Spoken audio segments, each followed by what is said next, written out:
Magandang gabi po, mga ka-BK. Welcome po sa ating Barangay Kapre. Ako po muli, si Boy Kapre.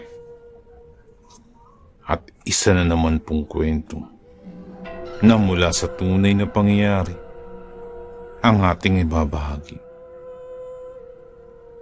Pakinggan natin. Ako nga pala si Romel at may karanasan akong nais na ibahagi sa lahat.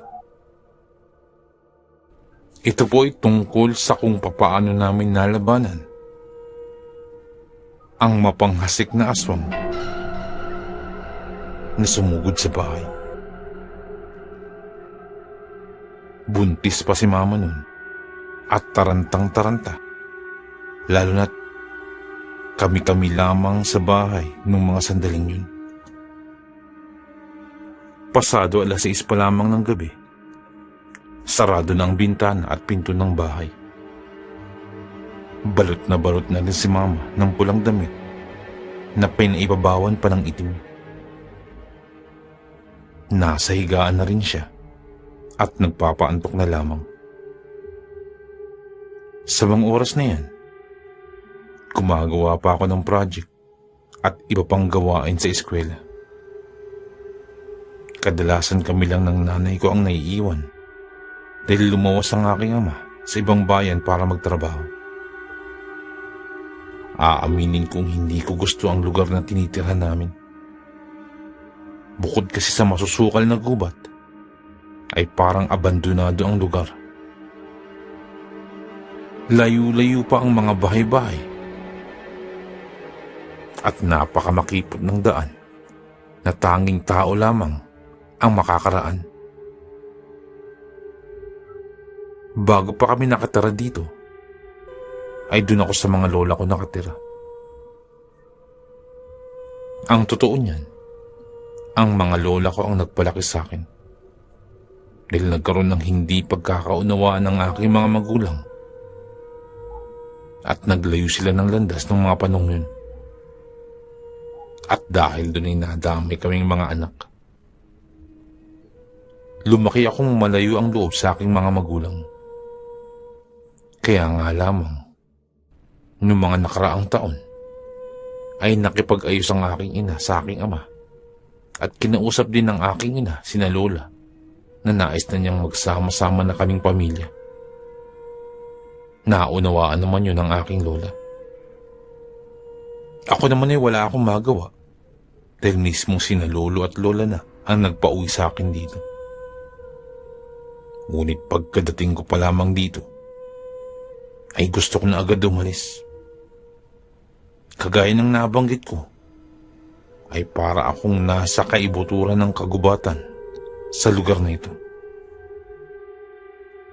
Habang gumagawa ng mga project para sa aking eskwela, napansin ko may kalampagang nagaganap sa labas ng bahay. Sinilyapan ko si mama na nakasilip na sa bintana. Ilang sandali pa, lumayo siya sa bintana at nagmamadaling pumunta ng kusina. Tahimik ko lamang siyang pinagmamasdan habang nagtataka na sa ikinikilos niya. Maya-maya pa'y kumuha ng kutsilyo si mama. Sa kabila ng kalagayan niyang yun, nakita ko sa mukha ni mama ang malasakit para sa akin, na handa niyang bunuin para sa amin ng pamilya niya. At ilang sandali pa'y bumalik na sa kwarto. Pasilip-silip sa bintana at saka sinenyasan akong lumapit. Habang may pagdadalawang isip, lumapit pa rin ako kay mama.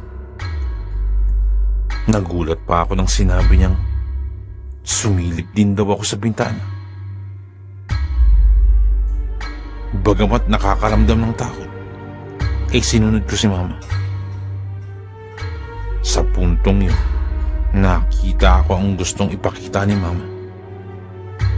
At dahil doon hindi na ako halos makagalaw pa sa kinatatayuan. may hubog ng tao na naroroon. Paliad-liad habang palakad-lakad sa may damuhan sa bandang unahan. Litaw pa sa kadiliman ang mapupula na itong mga mata at nakakakilabot ang hatid na itong ingay. Aswang, hindi ba? Aswang?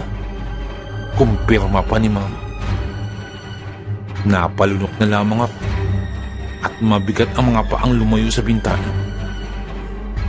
Napapamura pa sa isipan dahil sa ganung pagkakataon, mas pipiliin ko pang lamunin ng lupa kaysa makaharap ang nilalang na yun. Inutusan ako ni Mama na kumuha na rin ng pwedeng ipanlaban kung sakali mang makapasok ng aswang.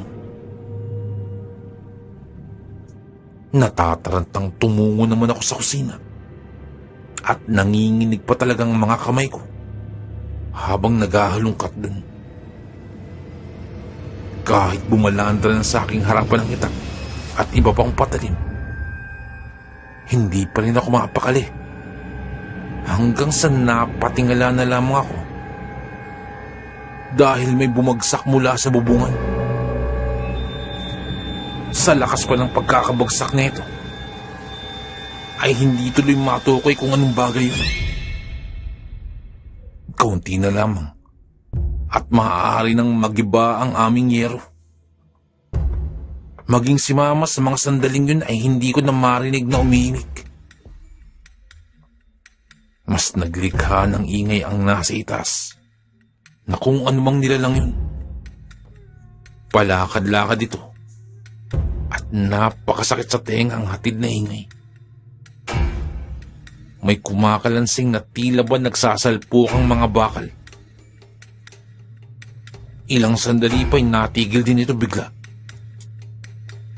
Dali-dali naman akong tumakbo patungo kay Mama at pareho kaming palingalinga sa paligid.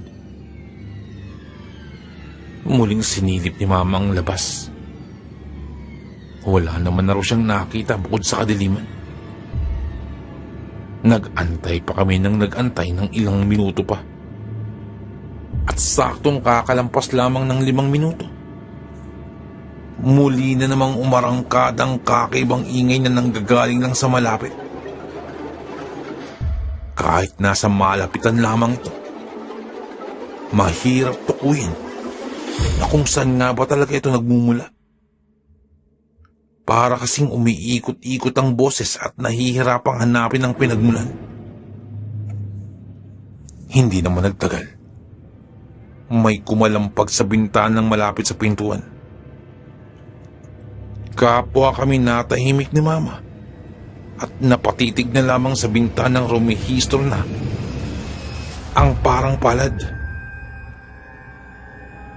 Napapitlag pa kami nang sunod-sunod na pagpukpok ang dumapo sa bintana at huli na kaming nakakilos dahil bumulagta sa sahig ang nag-ibang bintana at bumungad ang nilalang na kung tawagin ni Mama ay aswang.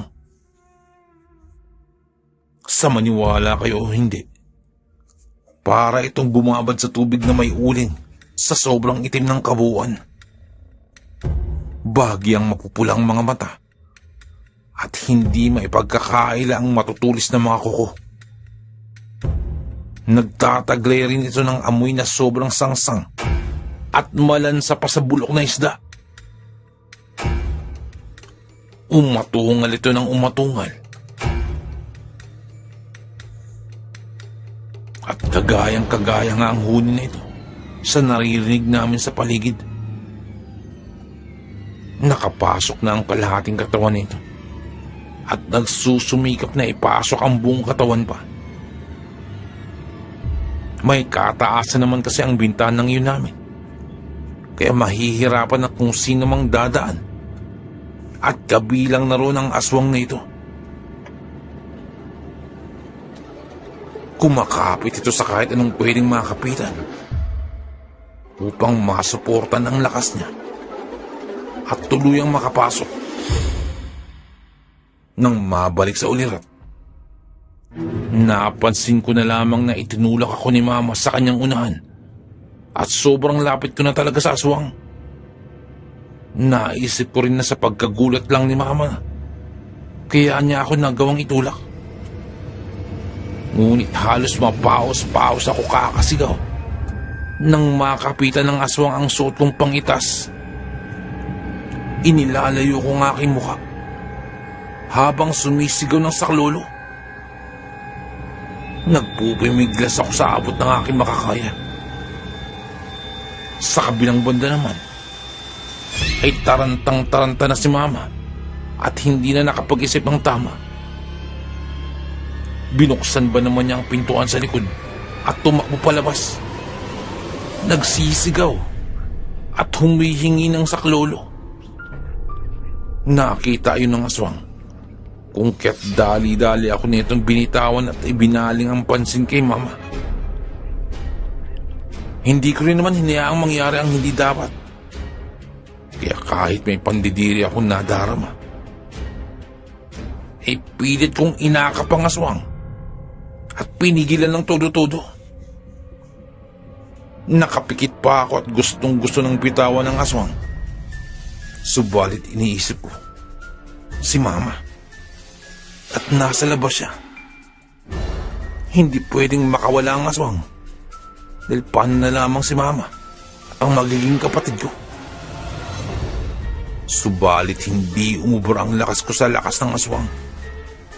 At halos nabagok pang ulo ko sa pulidong dingding. At dali-daling nakawala ang aswang. Hilong napatayo ako at lumabas na rin habang isinisigaw ang pangalan ni Mama at sinabing nakasunod sa kanyang aswang. Dinig na dinig ko pang sigaw ni Mama, pati na rin ang ungol ng aswang. Ipinahinga ko muna ng kaunti ang paningin at nang maayos na ay sinundan ang dinaanan nila. Bit-bit ko pang nadampot na bato at naging mas alerto pa ako sa mga posibleng mangyari. Nakarating ako sa bandang una na medyo malayo na sa bahay. Hindi ko na nakita o narinig pang boses ni Mama at wala na rin makita ang bakas ng aswang. Masyado nang madilim sa bahaging yun at nakabibingi na ang ingay ng mga kuliglig.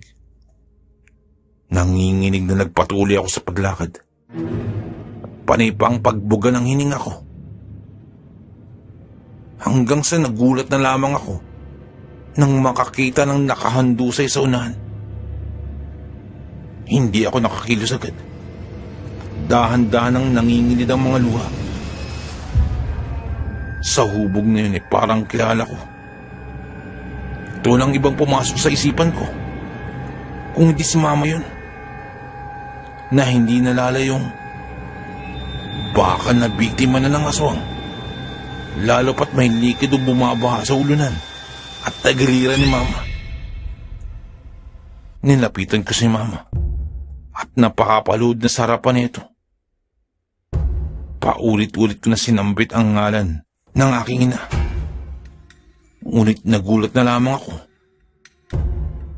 nang makapa ang katawan nito.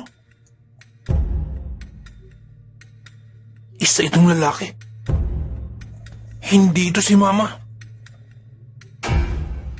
At nang tingnan kong maigi ang mukha nito, ay si Mang Solis pala ito. Nakahandusay sa sobrang pagkalasing. Nahampas ko pa ito sa inis at sa aktong pagtayo. Pumailan lang sa hangin ang boses ng aking ina. At patakbo kong tinungo ang pinagmula ng boses. Maya-maya pa'y nakarating na rin si Mang Kulas. Isa ito sa mga kapitbahay namin na tila nakarinig na nagkakagulo dito sa amin. Nasa labas na si Mang Kulas, may hawak-hawak na itong itak at siyang humarap sa aswang. Nasa mga tabi naman ay sina Aling Corazon at ang aking ina at tinulungang mahimasmasan ito. Nanatili lang din ako sa kinalalagyan. Nagtago sa nagyayabungang mga halaman habang pinapanood ang naganap na labanan sa pagitan ng aswang at ni Mang Kulas. Hindi na rin ako nakapaghintay pa na makitang matumba ang aswang na yan. Hindi na nagtagal. Nagpapalitan na ng lakas ang dalawa. Wala naman palang binatbat ang aswang na yan kapag nakaharap na ng sandata. Pansin ko'y parang nangihina ito kumpara nung unang pagsalakay. Daig pang kidlat niya ito sa bilis ng kilos nang hinabol ang aking ina kanina. Ngayon naman, halos hindi na ito makailag ng tagain siya ni Mang Kulas. Napapasigaw na lamang ito at nagpupumilit na lamang tumakbo. Hindi naman ito tinigilan ni Mang Kulas. Sinusundan niya ito. At sa pagkakataong yun, sinibak na kawayan na ang kanyang inihahampas sa aswang. Hawak pa rin naman niyang itak. Ngunit mas piniling hampas-hampasin na lamang ng kawayan. Todo hampas si Mang Kulas habang nagmumura ito. Nakabuluktot na lamang din ng aswang sa lupa at todo na sa pagdaing. Ilang sandali pa nang bumaha ang dugo mula sa katawan ng aswang. Dahil doon ay tumigil na si Mang Kulas at pinagmasdan ang nakahandusay nitong kabuuan. Hindi na makilala ang mukha ng aswang dahil sa paulit-ulit na pagtusok ng kawayan. Lumabas na rin ako mula sa pagkakatago at tumakbo patungo kina Mama at aning korason. Pareho naman kaming napatanong kay Mang Kulas kung patay na ba talagang aswang o hindi pa. Nakahinga naman kami ng maluwag nang sinabi niya na oo, wala na raw ang mga aswang. Lumapit na rin siya sa amin at napaupo kami sa silong ng kanilang bahay habang inaantay ang desisyon ni Mang Kulas para sa bangkay ng aswang. Habang nag-uusap kami, ay nagulat na lamang kami ng pagsulyap sa gawing kinabagsakan ng katawan ng aswang. Ay wala na ito ron. Dali-dali namang dinampot ni Mang Kulas ang kanyang itak at sinuyod ang paligid at hinanap ang labi ng aswang. Muli na naman kaming nataranta sa mga sandaling yun. At nauna pa nga akong tumakbo papasok ng bahay. Ngunit napatigil din ng marinig ang sigaw ni Mama. Sa kanyang likuran, naroroon ang aswang. Kahit na sa kalagayan nito, na sobrang dami ng natamong sugat, ay nakakilos pa rin ito. At kaunti na lamang ang distansya nito kay Mama. Hindi rin nagtagal ay nadapisan na ng mga kuko nito ang tiyan ni Mama. Sa pagkawala ng balanse, ay natumba ang aking ina at nakadagan agad-agad ang aswang. Itinaas na nito ang isang kamay nito at akma ng ibabaon sa tiyan ni Mama. Nang bigla itong mapigilan ni Mang Kulas. At hindi na talaga nagpapigil pa si Mang Kulas. At itak nang ibinaon ng paulit-ulit sa katawan ng aswang. Hanggang sa natuluyan na nga ito. Matapos yun ay pinugutan pa ito ng ulo ni Mang Kulas. Napilitang lumabas ang sanggol sa sinapupunan ni Mama kahit pa man hindi pa na itong oras.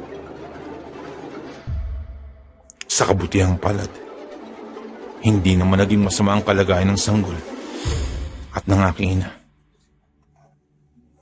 Nagawa naman ng aming mga kapitbahay na matulungan si mama sa panganganak. At nailigtas pa dahil kamuntikan na rin matuluyan dahil sa halo-halong emosyong nararamdaman ni mama sa puntong yun. Sa kabila nun, umabot ng halos na 6 na buwan bago tuluyang gumaling ang sugat ni mama sa tiyan. Buwat sa pagkakasugat sa mga kuko ng aswang. Sa kabila ng lahat-lahat ng nangyari, hindi pa rin maiwasang sumambit ng pasasalamat dahil sa awa ng Diyos Ama at hindi kami pinabayaan